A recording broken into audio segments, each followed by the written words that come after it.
ইনি হচ্ছেন তিলোত্তমা।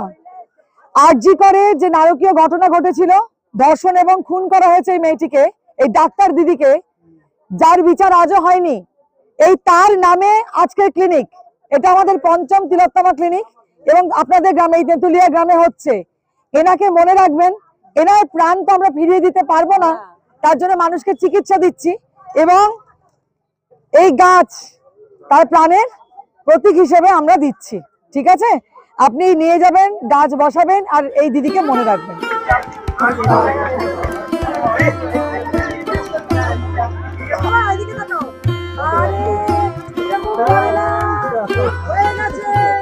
কোথায় পেলেন এই গাছ?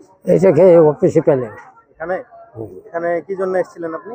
ওই আমার পা ধরেন কোন করছে, মাথা থেকে একবারে পা পর্যন্ত কোন করছে। তার জন্য চিকিৎসা করাতে এসেছিলেন তাই? হ্যাঁ, চিকিৎসা করতে। দিয়ে চিকিৎসা পেলেন? হ্যাঁ, চিকিৎসা ওষুধপত্র পেয়েছি। নবাব সিরাজদৌল্লা স্মৃতি সুরক্ষা ট্রাস্ট এবং অভয়া মঞ্চ লালবাগের উদ্যোগে চলছে তিলোত্তমা ক্লিনিক। এখানে কি ধরনের আয়োজন রয়েছে সেটাই আজ আপনাদের দেখানোর চেষ্টা করছি।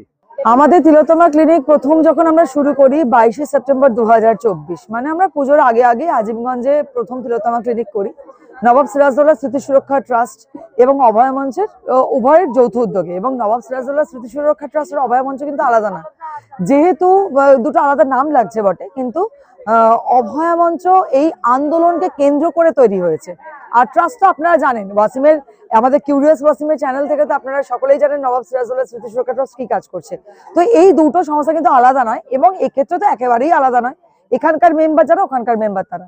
তো সেক্ষেত্রে এই সদস্যরা মিলে এটা সিদ্ধান্ত নেয় যে কিভাবে পরিষেবা দেওয়া যাবে। মানে প্রতিবাদের তো বিভিন্ন রকমের আঙ্গিক থাকে, তো আমরা তিলোত্তমার বিচার চাই। বিচারের জন্য আমরা রাস্তায় নামছি, আমরা মিটিং করছি, আমরা জমায়েত করছি, আমরা বিভিন্নভাবে প্রতিবাদ করছি, কিন্তু মানুষের উপকারে না লেগে তো প্রতিবাদ হয় না। তো সেক্ষেত্রে প্রথম সিদ্ধান্ত নিলাম, আমরা রানী ধান্যকুমারীর সঙ্গে, কলেজের সঙ্গে, প্রণব স্যারের সঙ্গে মিলে প্রথম আজিমগঞ্জে আমরা তিলোত্তমা শুরু করি এবং তারপর থেকে তিলোত্তমার জন্য আর ফিরে তাকাতে হয়নি। প্রতি মাসে আমরা, এটা পঞ্চম তিলোত্তমা ক্লিনিক, গত 5 মাস ধরে চলছে। আমাদের প্রতি মাসে যেখানে যাই সেখানে পেশেন্ট উপচে পড়েন এবং ডক্টর রাজীব সামাল এবং তার পুরো টিম, এমআরদের যে টিমটা নিয়ে কাজ করেন, প্রভূত পরিমাণে ওষুধ দেওয়া হয়। 6 রকমের টেস্ট এখানে করানো হচ্ছে, যেটা অনায়াসে, মানে লিপিড প্রোফাইল টেস্ট, এটা করতে গেলে একটা খরচ লাগে মানুষের। তো সেক্ষেত্রে এখানে সম্পূর্ণ বিনামূল্যে তারা টেস্টগুলো করাতে পারছেন এবং মেডিসিনও পাচ্ছেন। অন্তত পক্ষে আমরা 7 দিনের মেডিসিন একটা স্টক করে দিই, তারপর আমরা বলে দিই যে ডাক্তারবাবু কোথায় বসেন, সেখানে গিয়ে তারা যোগাযোগ করতে পারেন। এইটার উদ্দেশ্য হচ্ছে যে গ্রামগঞ্জ যেখানে যেখানে মানুষ পৌঁছতে, মানে চিকিৎসা একেবারেই পৌঁছয়নি, অনেক কিলোমিটার ট্রাভেল করে যেতে হচ্ছে, নয় নদী পারাপার হতে হচ্ছে, নয় অনেকগুলো কিলোমিটার, 14-15 কিলোমিটার করে যেতে হচ্ছে, সেখানেও ইনফ্রাস্ট্রাকচার খুব একটা ভালো নয়। তো সেই গ্রামের মধ্যে গিয়ে যদি আমরা তিলোত্তমা ক্লিনিককে পৌঁছে দিই, তাহলে আরজি করে যে ডাক্তার দিদি প্রাণ গেল, মানে প্রাণ কেড়ে নেওয়া হলো, তিনি তো বেঁচে থাকলে অনেক চিকিৎসা দিতেন।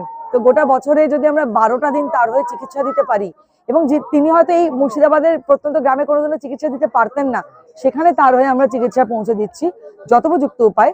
সেই কারণেই আমাদের এই তিলোত্তমা ক্লিনিক। আর যদি জিজ্ঞাসা করো এটা কতদিন চলবে, আমি বলবো যে নবাব সিরাজ যদি আশীর্বাদ করেন তাহলে এটা আমরণ চালাবো। কারণ গ্রামে গ্রামে মানুষকে স্বাস্থ্যের পরিষেবা দেওয়াটার ইচ্ছা ছিল, সেটা ডক্টর রাজীব সামাল, সপ্তপর্ণা, অর্ণবদা, এদের হাত ধরে স্বপ্নটা আমার সত্যি হয়েছে। তো নবাব সিরাজদৌল্লা স্মৃতি সুরক্ষা ট্রাস্ট এবং অভয়া মঞ্চ উভয়ে যৌথভাবে আমাদের ইচ্ছা আছে আমরা যতদিন প্রাণ আছে ততদিন চালিয়ে যাব। তারপরে তো জানেন তিলোত্তমা ক্লিনিকে মানে প্রথম যেটা শুরু হচ্ছে সেটা হচ্ছে এই দিকে একটা টেবিল থেকে, যে টেবিলেতে গিয়ে প্রথম প্রেশার চেক আপ হচ্ছে, তারপরে সেখান থেকে প্রেসক্রিপশন রেডি হচ্ছে। প্রেসক্রিপশন রেডি করার পরে আমরা তাকে ডাক্তারবাবুর কাছে পাঠিয়ে দিচ্ছি। ডাক্তারবাবু যদি দেখে বুঝতে পারেন, এবং আর একটা এখানে ছিল, এখানে একজন ছিল যে এই বুকের জ্বালা বা পেটের কোনো অসুবিধা হলে, তার যদি সেরকম কোনো সমস্যা থাকে সেটাকে তার সঙ্গে আলোচনা করে কথা বলে সেই অনুযায়ী ও একটা প্রেসক্রিপশন আলাদা করে তৈরি করা হচ্ছিল এবং সেটাকে আমরা ডাক্তারবাবুর কাছে পাঠিয়ে দিচ্ছিলাম। ডাক্তারবাবু তাকে ট্রিটমেন্ট দিচ্ছিলেন। চেক আপ করার পরে তার যদি সুগার টেস্ট লাগে সুগার টেস্ট হচ্ছিল, লিপিড প্রোফাইল লাগে লিপিড প্রোফাইল হচ্ছিল। সুগার টেস্টের 3-4 রকমের ভাগ ছিল এখানে। তো মোট আজকে যত, এবং কিছুটা ওই যে ওইখানে একটি মেশিন আছে দেখা যাচ্ছে, যেটা শ্বাসকষ্টের জন্য, ঠিক আছে, শ্বাসকষ্টের জন্য একটা পিএফটির মেশিন রয়েছে, সেটা যেমন রয়েছে, আবার নিউরোপ্যাথিরও মেশিন রয়েছে। তো আমরা 6 থেকে 7 রকমের টেস্ট আছে, 7 রকমের টেস্ট দেওয়া হচ্ছে এবং তার সবকিছু করার পর প্রেসক্রিপশন নিয়ে ওষুধের জন্য চলে যাচ্ছে সপ্তপর্ণার টেবিলে, ওইখানে এবং সপ্তপর্ণা টেবিল থেকে যার যেরকম ওষুধ ডাক্তারবাবু সাজেস্ট করছেন অন্ততপক্ষে 1 সপ্তাহের ওষুধ আমরা দেবার চেষ্টা করছি। তো এরকম একটা পরিষেবা যেন আমরা দিতে পারি, তার জন্য ডক্টর রাজীব সামালকে অনেক অনেক ধন্যবাদ। তিনি তার টিম নিয়ে পুরো মাত্রায় লড়ে যাচ্ছেন। তো এরকম পরিষেবা দিতে পারি, এটুকুই বলবো। কি নাম মা? শাকিলা বিবি। এ নাও, এটা সকালবেলায় খালি পেটে খাওয়ার আগে একটা, ঠিক আছে না? তারপরে যদি মনে হয় উপকার পাও তাহলে তুমি প্রেসক্রিপশনটা ইয়েতে দেখাবে, দোকানে দেখাবে, পেয়ে যাবে ওষুধ। ম্যাম, এই তিলোত্তমা ক্লিনিকে আজকের অনুভূতি কিরকম এই গ্রামে এসে? খুবই শান্তিপূর্ণ, খুব কোঅপারেটিভ সবাই মিলে। আমরা অলরেডি মনে হয় 120 রানিং আমাদের। তো এখনো পর্যন্ত কোনো রকমের মানে অসন্তোষজনক কোনো সমস্যা তৈরি হয়নি এবং খুব শান্তিপূর্ণভাবে আমরা কাজটা করে যেতে পারছি। সবাই ভীষণ কোঅপারেট করছে এখানকার লোকজন। সুগার কোনোদিন দেখা হয়নি কেন? দেখাতে পারোনি? ও দেখি, লম্বা শ্বাস নিন, বড় শ্বাস, শ্বাস, বড় শ্বাস। ঠিক আছে ম্যাম, কাশি টাশি কিছু আছে কি? দেখি একটু চোখ দেখি, জিভ দেখি। আচ্ছা আচ্ছা, খেতে পারে না কিছু?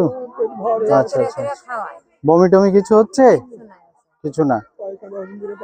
আচ্ছা আচ্ছা, ঘুম ঠিক হয়? ঘুমায় না। ঠিক আছে, আচ্ছা আচ্ছা আচ্ছা, ঠিক আছে, দেখছি আমি। কোনো রিপোর্ট কিচ্ছু নাই না? কোনোদিন করা হয়নি? আচ্ছা ঠিক আছে, দেখছি। আপনারা জানেন যে 9ই আগস্ট 2024 সালে আরজিকর হাসপাতালে কর্মরত অবস্থায় আমাদের বোন ডক্টর তিলোত্তমা, তাকে ধর্ষণ করে নির্মমভাবে হত্যা করা হয়েছিল। সারা বাংলা জুড়ে মানুষ প্রতিবাদ করেছে, প্রতিবাদে সামিল হয়েছে। সারা বাংলা জুড়ে ঝড় উঠেছিল মানুষের। আমরাও এই তিলোত্তমার বিচার চেয়ে যে অবিলম্বে ধর্ষণকারীদের ধরতে হবে এবং যে কারণে তাকে ধর্ষণ করা হলো এবং হত্যা করা হলো, অর্থাৎ যে অন্যায়ের প্রতিবাদ সে করেছিল, যে অন্যায়গুলো আরজিকর হাসপাতাল সহ আমাদের গোটা স্বাস্থ্য ব্যবস্থার মধ্যে রয়েছে, যার প্রতিবাদ সে করেছিল এবং তার জন্য তাকে ধর্ষিত হতে হলো, তাকে হত্যা করা হলো, তার প্রতিবাদে, তার বিচার চেয়ে, ধর্ষণকারীদের শাস্তি চেয়ে, অন্যায়কারীদের শাস্তি চেয়ে আমরা লড়াই করছি, আন্দোলন করছি। সারা বাংলার মানুষ আজকে লড়াই করছে, আন্দোলন করছে। সেই আন্দোলনের অংশ হিসাবেই আমরা যেমন প্রতিবাদ মিছিল করছি, তেমনি সেইভাবে আমরা তিলোত্তমা, যিনি ডাক্তার ছিলেন, যার ইচ্ছা ছিল মানুষের সেবা করবার, গরিব মানুষদের, সাধারণ গ্রামের মানুষদের কাছে গিয়ে তাদেরকে চিকিৎসা পরিষেবা দেওয়া, তার ইচ্ছা হয়তো পূরণ হয়নি, সে হয়তো চলে যেতে হয়েছে তাকে, কিন্তু তার সেই ইচ্ছাকে সামনে রেখে, তার বিচারের দাবিকে সামনে রেখে তাকে আমরা মানুষকে মনে করে দিতে চাই। তাই আমরা আজকে তেঁতুলিয়া গ্রামে এসেছি। এখানকার মানুষ অনেক দূরে তারা চিকিৎসা করতে যেতে হয়, তাই আমরা এসেছিলাম তাদের কাছে, যাতে সেই চিকিৎসা ব্যবস্থা তাদেরকে দিতে পারি। আমাদের ডাক্তারবাবুরা এসছেন, আমরা ওষুধ দিচ্ছি, বিভিন্ন ধরনের রক্তের পরীক্ষা করছি এবং সর্বশেষে আমরা এই ক্লিনিকের শেষে একটা করে চারা গাছ মানুষের হাতে তুলে দিচ্ছি, যেটা আমাদের কাছে মনে হচ্ছে যেন তারা যেন তিলোত্তমাকে তাদের মেয়ের মতন করে, যেমন মেয়েকে বড় করে, তেমনি চারা গাছটাকেও তারা যেন বড় করে বৃক্ষে রূপান্তরিত করে, যাতে তিলোত্তমা বড় হয়ে যেন সবাইকে ছায়া দিতে যায়। অর্থাৎ তিলোত্তমার মৃত্যু হয়েছে, কিন্তু আমাদের কাছে তিলোত্তমা অনেক বড় শিক্ষা আমাদের দিয়ে গেছে। তিলোত্তমার ইচ্ছাকে, তার স্বপ্নকে আমরা বাস্তবে রূপায়ণ করবার জন্য এই গ্রামে গঞ্জে গিয়ে, বিভিন্ন জায়গাতে আমরা এই এলাকার বিভিন্ন গ্রামে গঞ্জে গিয়ে মানুষের কাছে যাচ্ছি, চিকিৎসা দেওয়ার চেষ্টা করছি এবং তিলোত্তমা যাতে বিচার পায়। আমরা মানুষকে এটা বলতে চাইছি যে প্রত্যেকটা মানুষ যেন ঈশ্বরের কাছে, প্রত্যেকটা মানুষ যেন আল্লাহর কাছে প্রার্থনা একটাই করে, আমার বোন, আমাদের বাড়ির মেয়ে তিলোত্তমার উপর যে অত্যাচার হয়েছে, সেই অত্যাচারের যেন প্রতিকার হয়, ধর্ষণকারীরা যেন শাস্তি পায় এবং এই অন্যায়ের সঙ্গে যত সবাই জড়িত আছে সবার জন্য চরমতম শাস্তি হয়, সেই দাবি নিয়ে আমরা এই আমাদের আন্দোলন লড়াই করছি। এবং যতদিন না বিচার পাবো আমরা, ততদিন আমাদের এই লড়াই, আমাদের এই আন্দোলন, আমাদের এই সংগ্রাম চলবে। We want justice, we deserve justice, we demand justice. আজকে এখানে আমরা তিলোত্তমার প্রতিবাদে ডক্টর ক্যাম্পেইন করছি। এখানে ডক্টর ক্যাম্পেইনের মাধ্যমে বিনামূল্যে চিকিৎসা করা হচ্ছে, সেই সঙ্গে বিনামূল্যে যতটা সম্ভব আমরা মেডিসিন দিচ্ছি এবং সেই সঙ্গে এখানে বিনামূল্যে কিছু রক্ত পরীক্ষা করা হচ্ছে, এছাড়াও ফুসফুসের পরীক্ষা করা হচ্ছে এছাড়াও এখানে রক্তের মধ্যে HbA1c যাদের অলরেডি ডায়াবেটিস রয়েছে তাদের জন্য HbA1c একটা গুরুত্বপূর্ণ পরীক্ষা, সেটা করা হচ্ছে বিনামূল্যে। র্যান্ডম ব্লাড গ্লুকোজ করা হচ্ছে। এছাড়াও সিরাম ক্রিয়েটিনিন যেটা হয় আর কি, কিডনির একটা পরীক্ষা, সেটাও করা হচ্ছে। এছাড়াও বললাম ফুসফুসের একটা পরীক্ষা করা হচ্ছে।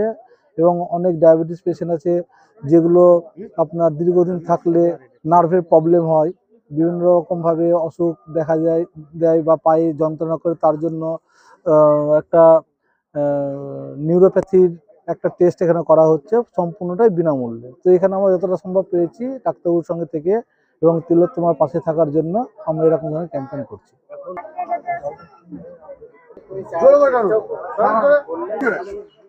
গিলে নেন হ্যাঁ, নাক দিয়ে আস্তে আস্তে দম মনে মনে 10 গুনবেন, যে নাক দিয়ে আস্তে আস্তে ছাড়বেন।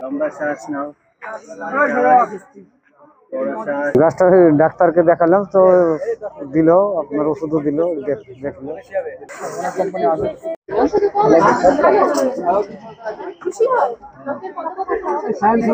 আজকের মতো এই পর্যন্তই, দেখা হবে অন্য কোনো ভিডিওতে। ভালো থাকুন, সুস্থ থাকুন, ধন্যবাদ।